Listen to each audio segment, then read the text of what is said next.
ভূমিকম্পের আশঙ্কা মাথায় রেখে ফায়ার সার্ভিসের সার্বিক উন্নয়ন খুবই জরুরি বলে জানিয়েছেন স্বরাষ্ট্রমন্ত্রী সালাউদ্দিন আহমেদ। এমন বাস্তবতায় অন্যান্য বাহিনীর সাথে সমন্বয় করা খুবই গুরুত্বপূর্ণ বলে মনে করেন তিনি। মঙ্গলবার সকালে রাজধানীর পূর্বাঞ্চলে ফায়ার সার্ভিস সপ্তাহ উদ্বোধন অনুষ্ঠানে এমন কথা বলেন স্বরাষ্ট্রমন্ত্রী। তিনি আরও বলেন, সকল দুর্যোগে বিপদে মানুষের পাশে ছুটে যায় ফায়ার সার্ভিস সদস্যরা।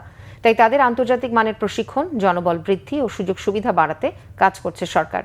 বাহিনীটিতে আধুনিক প্রযুক্তি যুক্ত করতে সরকারের চিন্তাভাবনার কথাও জানান সালাউদ্দিন আহমেদ। পাসিং আউট করে বাহিনীটিতে নতুন করে যুক্ত হলেন ২৫০ এর বেশি সদস্য। তাদের মধ্যে বুনিয়াদী ৯ জনকে এবং রাষ্ট্রীয় বীরত্বপূর্ণ অবদান রাখায় ২০ জনকে পদক পরিয়ে দেন তিনি।